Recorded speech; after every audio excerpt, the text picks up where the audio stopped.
Hello friend, स्वागत है आपका अपने चैनल आज क्लास में। आज की इस वीडियो में मैट्रिक बोर्ड परीक्षा 2021 के लिए गणित यानी मैथ के काफ़ी महत्वपूर्ण ऑब्जेक्टिव प्रश्न हम आपको बताने वाले हैं, जो 2021 बोर्ड एग्जाम के लिए काफ़ी महत्वपूर्ण रहेगा। तो एक भी प्रश्न आपको स्किप नहीं करना है, शुरू से अंत तक देखना है। आज जो हम प्रश्न कराने वाले हैं वो बिल्कुल बोर्ड एग्जाम में जैसे पूछता है वैसे ही आपको यहाँ पे प्रश्न देखने को मिलेंगे। तो आप लोग प्लीज़ शुरू से अंत तक बने रहिए। चैनल को अभी तक आपने सब्सक्राइब नहीं किए हैं तो प्लीज़ आप लोग चैनल को सब्सक्राइब कर लीजिए और बेल आइकन को आप लोग ऑल पे दबा लीजिएगा, ताकि जब भी हम कोई वीडियो अपलोड करें तो सबसे पहले नोटिफिकेशन आप तक पहुंचे।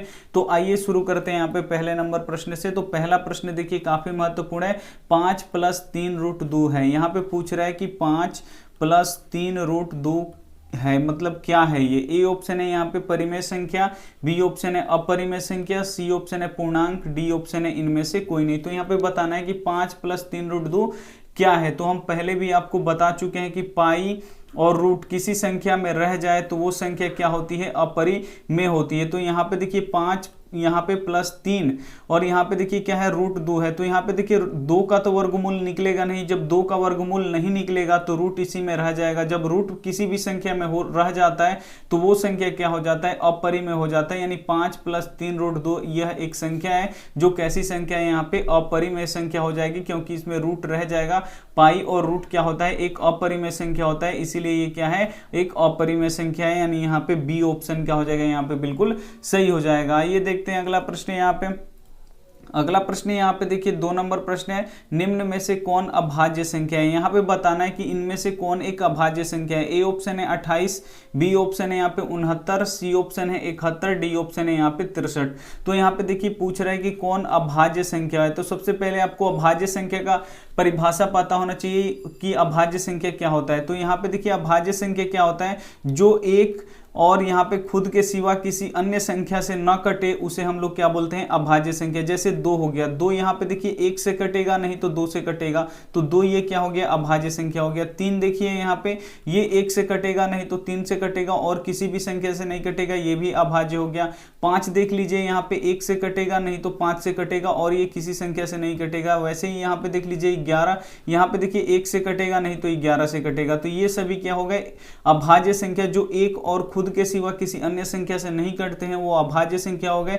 यहाँ पे ले लीजिए 9, तो 9 देखिए यहाँ पे 1 से भी कटेगा, 9 से भी कटेगा, लेकिन एक साथ में 3 से भी कटेगा ये। तो ये क्या हो गया, यहाँ पे ये भाज्य हो गया, क्योंकि एक और खुद के सिवा एक अन्य संख्या से कट रहा है। तो ये 9 क्या हो गया, यहाँ पे भाज्य हो गया। तो यहाँ पे पता करना है कि अभाज्य संख्या क्या है। तो यहाँ पे देखिए 28 है, वो 1 से भी कटेगा, 28 से भी कटेगा, 2 से भी कटेगा, 4 से भी कटेगा, बहुत सारे संख्याओं से कटेगा, तो ये भाज्य हो गया। यहाँ पे देख लीजिए 69 1 से भी कटेगा, 3 से भी कटेगा और यहाँ पे और भी संख्या से कटेगा और यहाँ पे 69 से भी कटेगा, तो ये भी क्या हो गया, यहाँ पे भाज्य हो गया। लेकिन आप यहाँ पे 71 को देख लीजिए, ये 1 से कटेगा नहीं तो 71 से कटेगा और ये किसी संख्या से नहीं कटेगा, तो ये क्या हो गया, यहाँ पे एक अभाज्य संख्या हो गया। यानी यहाँ पे सी ऑप्शन क्या हो जाएगा, यहाँ पे बिल्कुल सही हो जाएगा। उम्मीद करते हैं आपको समझ में आ रहा है। तो आप लोग प्लीज वीडियो को लाइक भी कर दीजिए। बिल्कुल बोर्ड एग्जाम जैसे प्रश्नों को पूछता है बिल्कुल वैसे ही प्रश्न है ये सब। आइए देखते हैं अगला प्रश्न। यहाँ पे अगला प्रश्न यहाँ पे देखिए, अगला प्रश्न है निम्नलिखित में से किस परिमेय संख्या का दशमलव प्रसार शांत होगा। इसमें से बताना है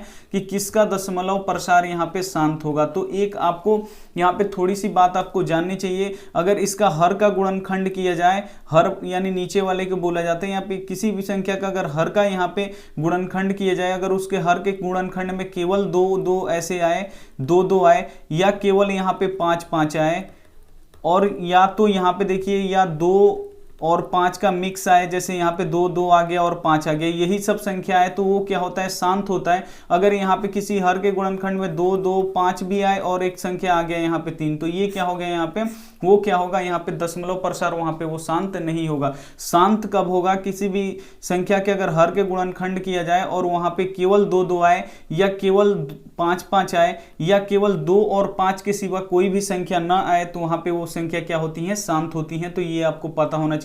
15 का हम हर का गुणनखंड करके देखेंगे तो यहाँ पे देख सकते हैं आप कि यहाँ पे 3 से जाएगा तो यहाँ पे 5 5 तो है, लेकिन 5 के बदले में 5 के साथ क्या आ रहा है, यहाँ पे 3 आ रहा है। या तो 2 आना चाहिए, या तो 5 आना चाहिए, या 2 5 का मिक्स आना चाहिए, लेकिन यहाँ पे एक अलग संख्या आ रहा है 3, तो ये शांत नहीं होगा। यहाँ पे देख लीजिए 160 का यहाँ पे तो यहाँ पे 160 का जब हर का गुणनखंड करेंगे तो यहाँ पे हो जाएगा 80, फिर यहाँ पे हो जाएगा 40, फिर यहाँ पे हो जाएगा 20, फिर यहाँ पे हो जाएगा, यहाँ पे देख सकते हैं 10, फिर यहाँ पे हो जाएगा 5। यानी इसके हर के गुणनखंड में केवल 2 और 5 आ रहा है, 2 और 5 के सिवा कोई भी अन्य संख्या यहाँ पे नहीं आ रहा है।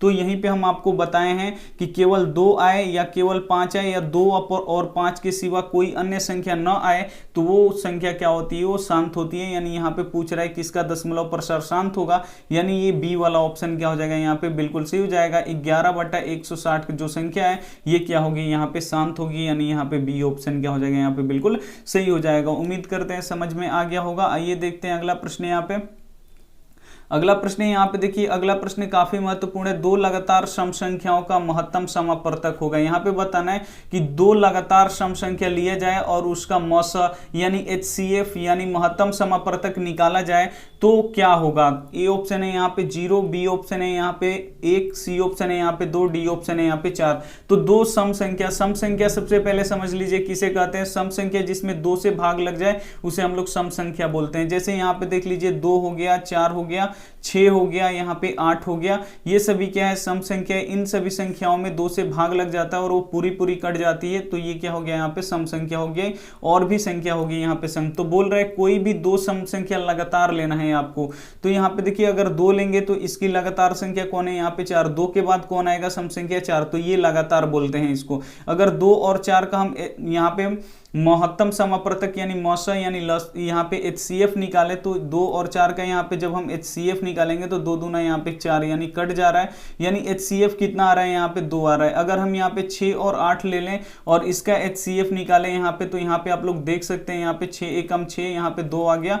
फिर इसको घेरेंगे, यहाँ पे उतारेंगे तो यहाँ पे हो जाएगा 2 तिया 6। तो यहाँ पे भी देख सकते हैं मौसा कितना आ रहा है, 2। कोई भी आप लोग 2 सम संख्या अगर लगातार लेंगे तो उसका HCF कितना आएगा, 2 आएगा। तो आज ही आप लोग इसे बढ़िया से समझ लीजिए ताकि आपको बोर्ड एग्जाम में कोई भी दिक्कत ना हो। यानी यहाँ पे सी ऑप्शन क्या हो जाएगा, यहाँ पे बिल्कुल सही हो जाएगा। अगर यहाँ पे दे दे 2 लगातार, यहाँ पे सम काट के यहाँ पे दे दे विषम संख्या, तो आप लोग यहाँ पे क्या कीजिएगा।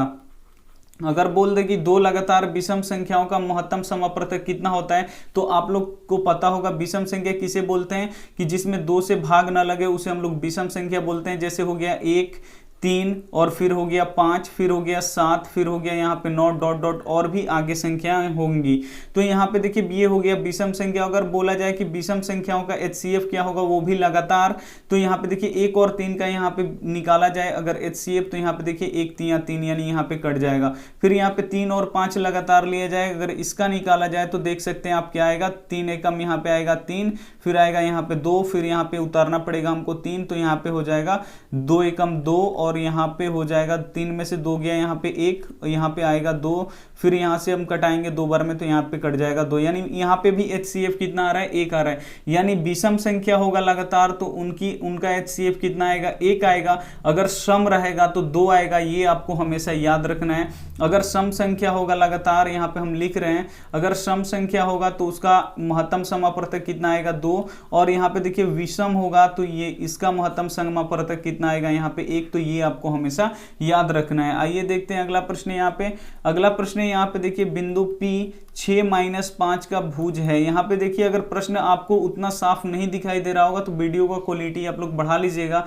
बोल रहा है कि बिंदु P 6-5 का भुज का मान बताना है। अब देखिए यहाँ पे भुज क्या होता है, तो ये हो गया हम लोग का आलेख में, हम लोग को आपको अब यहाँ पे आना पड़ेगा। यहाँ पे देखिए ये होता है हम लोग का y अक्ष और ये होता है y डैश, यहाँ पे होता है x और ये होता है x डैश। तो यहाँ पे देखिए जो ये y है यानी जो ऊर्ध्वाधर रेखा है, इसे हम लोग बोलते हैं यहाँ पे, इसे हम लोग क्या बोलते हैं, यहाँ पे कोटि बोलते हैं, इसे हम लोग कोटि बोलते हैं। और जो x अक्ष होता है यानी जो क्षैतिज लाइनें होती हैं उसे हम लोग क्या बोलते हैं, यहाँ पे भुज बोलते हैं। यानी यहाँ पे पूछ रहा है कि x का मान यहाँ पे क्या होगा, भुज। यानी जो क्षैतिज लाइन होती है, जो x अक्ष होता है उसे हम लोग भुज बोलते हैं। और जो यहाँ पे ऊर्ध्वाधर लाइन होता है यानी जो y अक्ष होता है उसे हम लोग क्या बोलते हैं, कोटि बोलते हैं। यहाँ पे पूछा है कि भुज का मान क्या होगा, तो भुज आप लोग यानी समझ लीजिए कि x का मान पूछ रहा है कि इसमें से x का मान क्या होता है। अगर कोई बिंदु होता है तो उसका 2 निर्देशांक होता है, एक x का होता है और एक y का होता है। तो जो पहला होता है वो x होता है और जो दूसरा होता है वो y होता है। तो इसमें से बताना है कि x का मान कौन सा होगा। तो ये जो पहला होता है वो x होता है और दूसरा होता है यहाँ पे y होता है। प्रश्न है कि 6 माइनस 5 में से आपको पता करना है कि भुज कौन है। तो ये जो पहला होगा वो x होगा और दूसरा होगा वो y होगा, यानी x अक्ष को ही हम लोग भुज बोलते हैं। यानी x का मान पूछा है, यानी भुज का मान कितना हो जाएगा, यहाँ पे 6 हो जाएगा। यानी यहाँ पे ए ऑप्शन क्या हो जाएगा, यहाँ पे बिल्कुल सही हो जाएगा। यही प्रश्न आपको ऐसा कर दे कि यहाँ पे कोटि का मान बता दीजिए, आपकी कोटि का मान कितना होगा। तो कोटि का मान कैसे निकलेगा, कोटि का मतलब होता है यानी y अक्ष का मान। तो y अक्ष के यानी यहाँ पे y का मान कितना है, यहाँ पे आप लोग देख सकते हैं -5 है। तो अगर कोटि का मान पूछता तो यहाँ पे -5 होता, लेकिन यहाँ पे भुज का मान पूछा है तो भुज का मान यहाँ पे कितना हो जाएगा, 6 हो जाएगा। उम्मीद करते हैं ये भी प्रश्न आपको समझ में आ गया होगा। आइए देखते हैं अगला प्रश्न। यहाँ पे अगला प्रश्न हम काफी बार बता चुके हैं और ऐसा प्रश्न बोर्ड एग्जाम में एक जरूर रहता है, या फर्स्ट सीटिंग हो या सेकंड सीटिंग हो, हर एक सीटिंग में हर एक बोर्ड एग्जाम में ये प्रश्न आपको देखने को जरूर मिलेंगे। तो इस प्रश्न को आपको गलती नहीं करना है। बिंदुओं यहाँ पे देखिए 4 - 1 और यहाँ पे देखिए 2 और 3 की बीच की दूरी है, यहाँ पे बीच की दूरी निकालना है। तो यहाँ पे बीच की जो दूरी के सूत्र होती है वो आपको पता होना चाहिए। यहाँ पे होता है x2 - x1 का द होल स्क्वायर प्लस यहाँ पे होता है y2 - y1 का यहाँ पे होता है द होल स्क्वायर।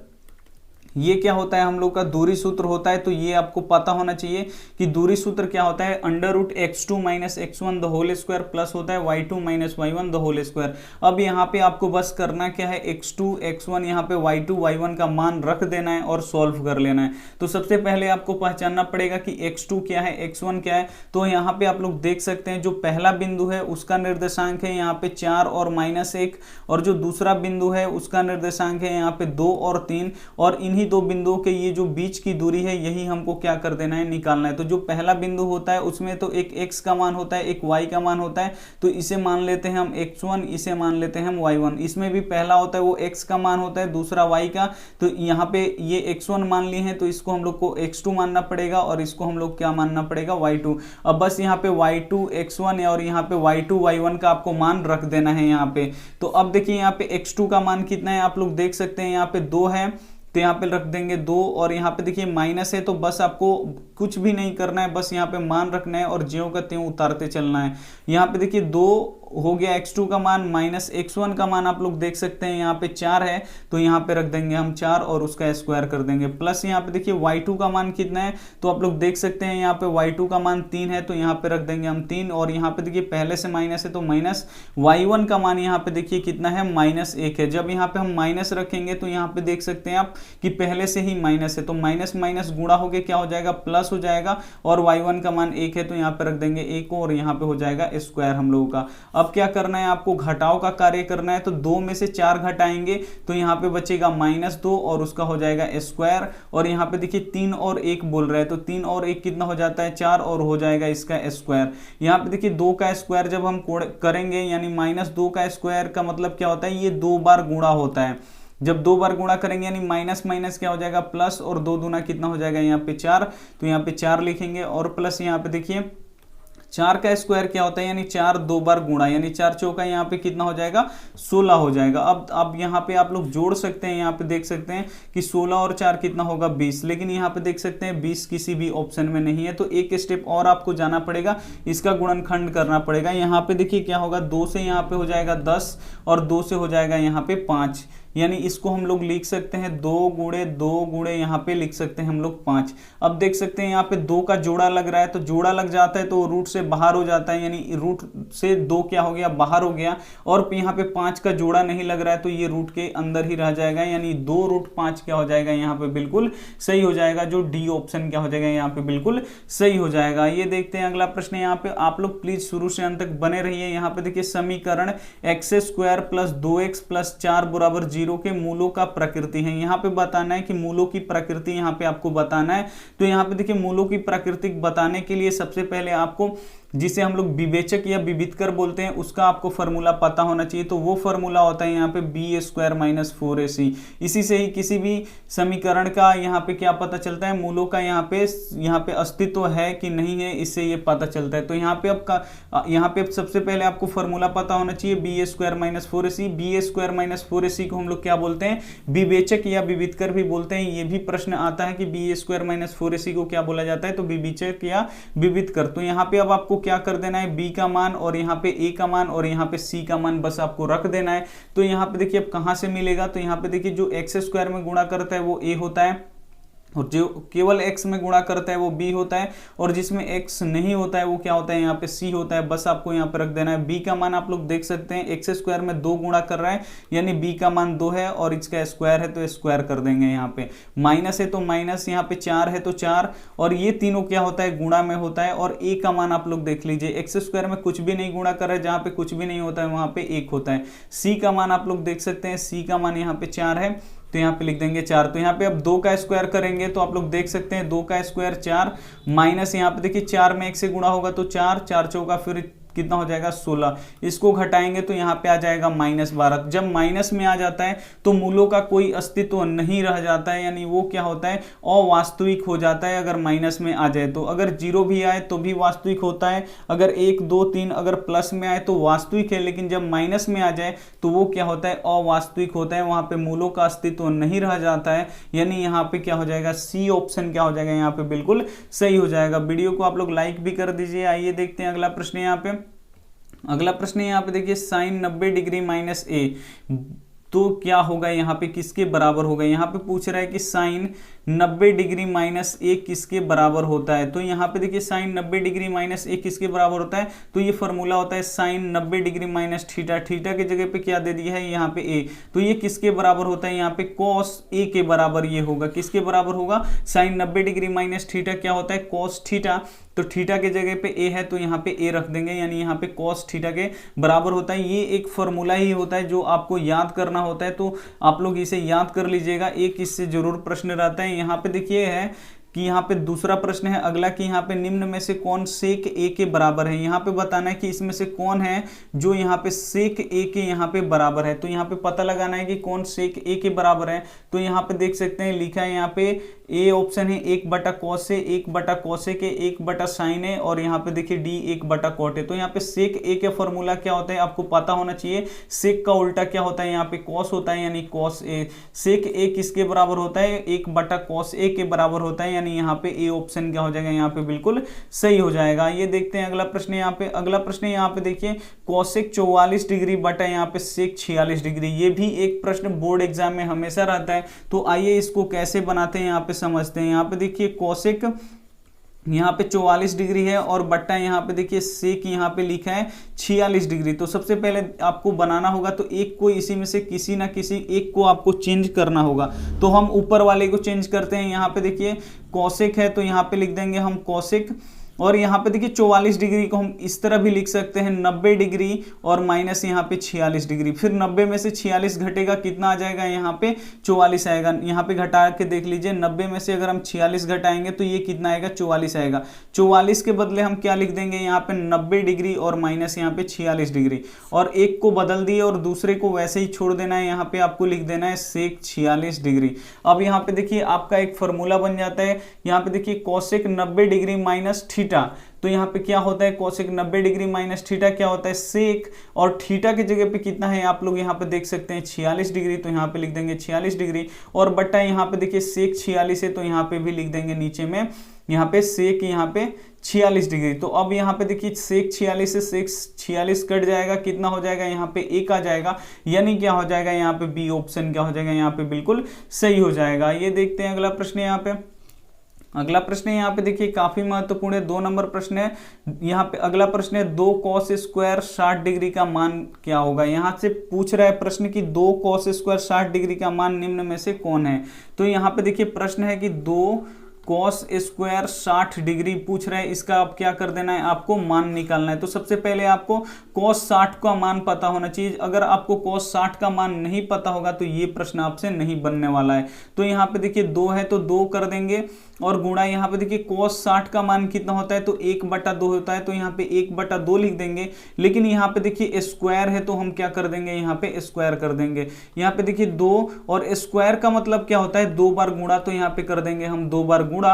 अब यहाँ से देखिए ये 2 से 2 कट गया और यहाँ पे सिर्फ कितना बचेगा, यहाँ पे 1/2 बचेगा, यानी यहाँ पे डी ऑप्शन क्या हो जाएगा, यहाँ पे बिल्कुल सही हो जाएगा। आइए देखते हैं अगला प्रश्न। यहाँ पे अगला प्रश्न यहाँ पे देखिए साइन स्क्वायर 20 डिग्री और प्लस यहाँ पे साइन स्क्वायर 70 डिग्री का मान निकाले। अगर यहाँ पे देखिए 30 होता, 0 होता, 45 होता, 60 होता, 90 होता तो यहाँ पे रख के मान निकाल लेते, लेकिन यहाँ पे 20 डिग्री दिया है, यहाँ पे 70 डिग्री दिया है, तो यहाँ पे 20 और 70 का कोई मान होता ही नहीं है, तो इसको यहाँ पे बदल के बनाना पड़ेगा। तो यहाँ पे आप लोग कोई भी एक साइन में से आप बदल सकते हैं। तो हम पहला वाला बदल सकते हैं। यहाँ पे देखिए साइन स्क्वायर और यहाँ पे 20 डिग्री को हम ऐसे लिख सकते हैं 90 डिग्री माइनस 70 डिग्री। 90 में से 70 घट जाएगा, फिर हम लोगों का क्या हो जाएगा, 20 ही आएगा, लेकिन इससे हमारा एक फॉर्मूला भी बन जाएगा। यहाँ पे देखिए एक ही को आपको बदलना है, इसको बदलिए नहीं तो इसको बदलिए। तो हम पहले वाले को बदलते हैं और दूसरे वाले को हम वैसे ही के वैसे छोड़ देंगे। यहाँ पे साइन स्क्वायर 70 डिग्री।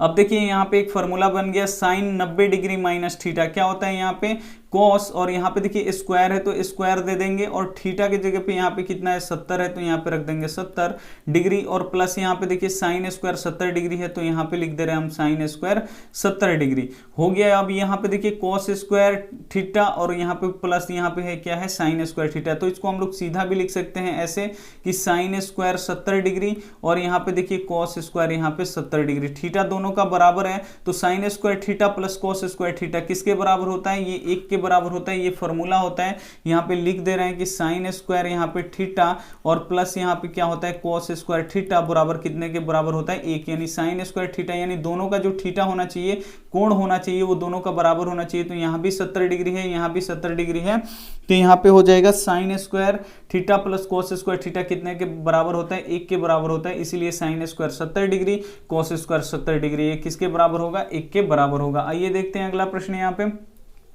अगला प्रश्न है यहाँ पे देखिए 5 नंबर अगला प्रश्न है यहाँ पे, यदि 5 साइन ए बराबर 8 कॉस ए तो कॉट ए का मान निकाले। काफी महत्वपूर्ण प्रश्न है कि 5 साइन ए बराबर यहाँ पे देखिए क्या दिया है 8 कॉस ए तो कॉट ए का मान है। यहाँ पे कॉट ए का मान यहाँ पे निकालना है। तो सबसे पहले देखिए आपको क्या करना है, सबसे पहले इसको वैसे ही उतार लेना है। यहाँ पे देखिए 5 यहाँ पे साइन ए बराबर यहाँ पे क्या दिया है 8 कॉस ए, यहाँ पे 8 कॉस ए दिया है। तो सबसे पहले देखिए आपको क्या करना है, इस कॉस को इधर लाइए और 5 को क्या कर दीजिए उधर भेज दीजिए। तो यहाँ पे हो जाएगा साइन ए पहले से है और यहाँ पे देखिए कॉस ए गुणा कर रहा है तो यहाँ पे आ जाएगा नीचे, यानी यहाँ पे आके भाग करेगा।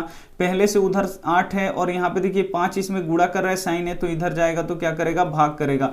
तो अब आपको पता होना चाहिए कि साइन ए बटा कॉस ए ये क्या होता है टेन ए होता है। ये आपको पता होना चाहिए, फॉर्मूला होता है कि साइन थीटा बटा कॉस थीटा ये क्या होता है यहाँ पे टेन थीटा, थीटा की जगह पे ए है तो यहाँ पे लिख देंगे ए, और यहाँ पे टेन थीटा हो गया, ये साइन ए बटा कॉस ए ये क्या हो गया टेन ए हो गया। टेन ए का मान कितना निकल गया यहाँ पे 8/5। तो यहाँ पे पूछ रहा है कि कॉट ए का मान यहाँ पे निकालिए कि कॉट ए का मान क्या होगा। तो सबसे पहले आपको पता होना चाहिए कि कॉट टेन का उल्टा ही कॉट होता है, तो कॉट का यहाँ पे जो टेन का मान है उसको उल्टा कर देंगे यानी 5/8 कर देंगे, ये हमारा क्या हो जाएगा आंसर हो जाएगा।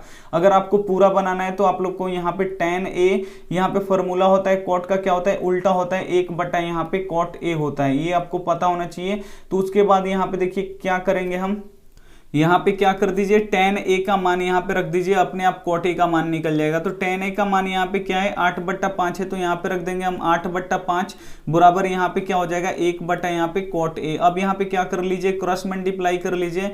यहाँ पे देखिए कॉट 8 में कॉट ए से गुणा होगा तो यहाँ पे हो जाएगा 8 कॉट ए बराबर यहाँ पे देखिए 1 में 5 से गुणा होगा तो यहाँ पे हो जाएगा 5, और यहाँ पे देखिए कॉट ए यहाँ पे देखिए 8 इधर गुणा कर रहा है तो इधर आके क्या करेगा भाग करेगा यानी 5/8, यानी यहाँ पे 5/8 यानी यहाँ पे डी ऑप्शन क्या हो जाएगा यहाँ पे बिल्कुल सही हो जाएगा। यही आपको करना है, ये थोड़ा सा भारी हो जाता है लेकिन आपको यही आपको पता करना है। यहाँ पे टेन ए का मान निकल गया यहाँ पे 8/5, तो टेन का ही उल्टा क्या होता है कॉट होता है। तो बस आपको मान को बस क्या कर देना है उल्टा कर देना है, नीचे वाले को ऊपर कर देना है, ऊपर वाले को नीचे कर देना है। आइए देखते हैं अगला प्रश्न। यहाँ पे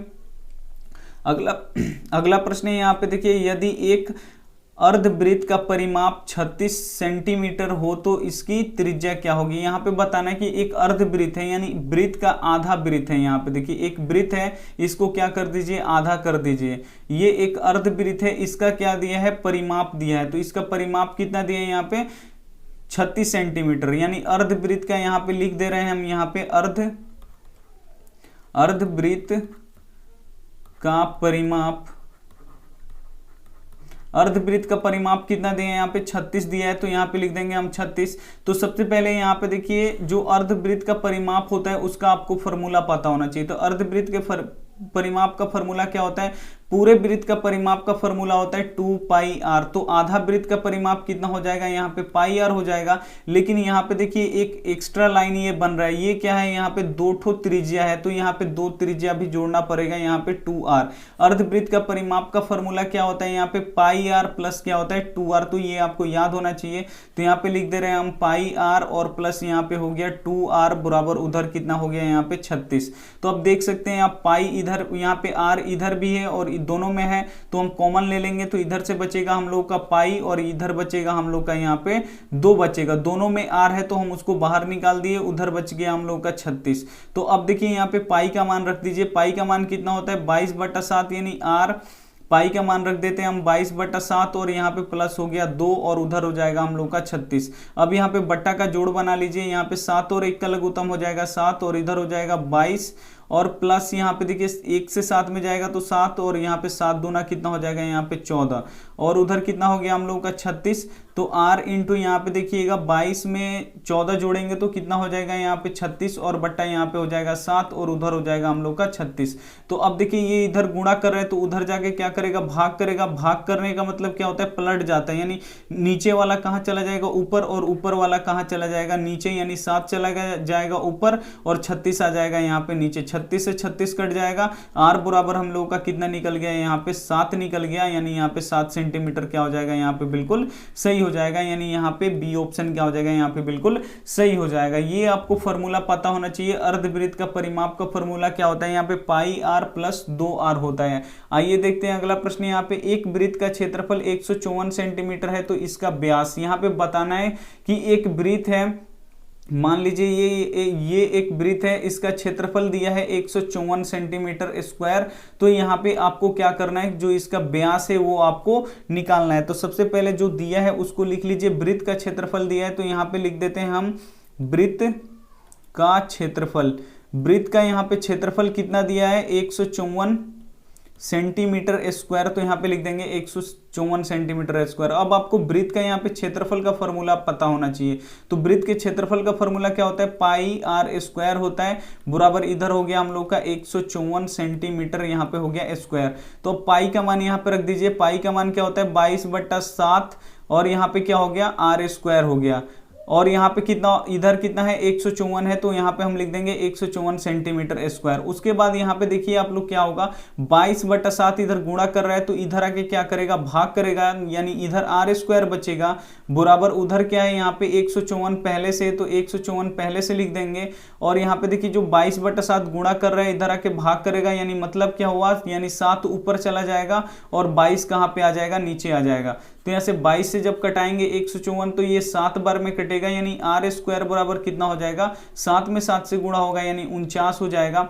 यहाँ पे r स्क्वायर है, हम लोग को r का मान चाहिए, त्रिज्या चाहिए, यानी यहाँ पे स्क्वायर को हमको बराबर के उधर भेजना पड़ेगा। तो स्क्वायर होता है बराबर के इधर, तो उधर जाता है तो क्या हो जाता है, रूट हो जाता है, यानी r बराबर क्या हो जाएगा, √49 हो जाएगा। जब 49 का हम वर्गमूल निकालेंगे तो 49 का वर्गमूल कितना निकल जाता है, 7 हो जाता है, यानी हम लोग का त्रिज्या निकल गया 7। तो यहाँ पे देखिए अभी त्रिज्या निकला है यहाँ पे 7, तो यहाँ पे देखिए ये भी त्रिज्या है और ये भी त्रिज्या है, यानी यहाँ पे 2 त्रिज्या मिलकर क्या बनता है, एक व्यास बनता है। यानी व्यास आपसे पूछे तो यहाँ पे देखिए 2 त्रिज्या मिलकर एक व्यास बनता है, तो यहाँ पे व्यास पूछा है तो 2 बार त्रिज्या को जोड़ देंगे, यानी 7 और 7 कितना हो जाएगा यहाँ पे 14 सेंटीमीटर क्या हो जाएगा हम लोग का त्रिज्या हो जाएगा, यानी व्यास हो जाएगा, यानी यहाँ पे ए ऑप्शन क्या हो जाएगा यहाँ पे बिल्कुल सही हो जाएगा। ये देखते हैं अगला प्रश्न है। यहाँ पे अगला प्रश्न है, यहाँ पे देखिए बिंदु यहाँ पे 2, 3 स्थित है, प्रथम पाद में, द्वितीय पाद में, तृतीय पाद में, चतुर्थ पाद में। तो यहाँ पे बताना है कि जो बिंदु 2 और 3 है वो किस पाद में स्थित है। तो यहाँ पे देख लीजिए ये प्रथम पाद है, ये द्वितीय है, ये तृतीय है और ये चतुर्थ है। तो यहाँ पे x का भी मान प्लस होता है और y का भी मान यहाँ पे प्लस होता है।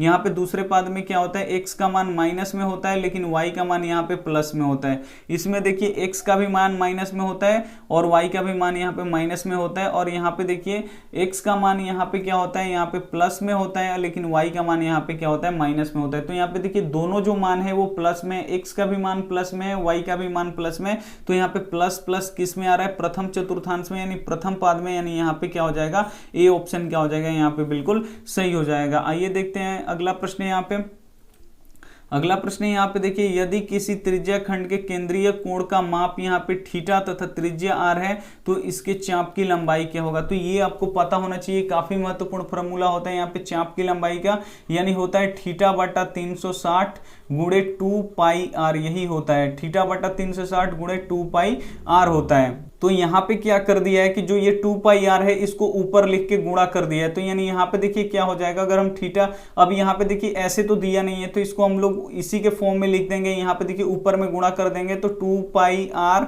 और यहाँ पे थीटा में गुणा हो जाएगा तो यहाँ पे थीटा हो जाएगा और बट्टा के नीचे क्या हो जाएगा 360। बस यहाँ पे बच्चों को गुमराह करने के लिए ऐसे कर दिया है, यानी यहाँ पे क्या हो जाएगा, यहाँ पे ए ऑप्शन क्या हो जाएगा, यहाँ पे बिल्कुल सही हो जाएगा। यहाँ पे देखिए 2 3 4 5 6 की माध्यिका क्या होगी, यहाँ पे माध्यिका निकालना है।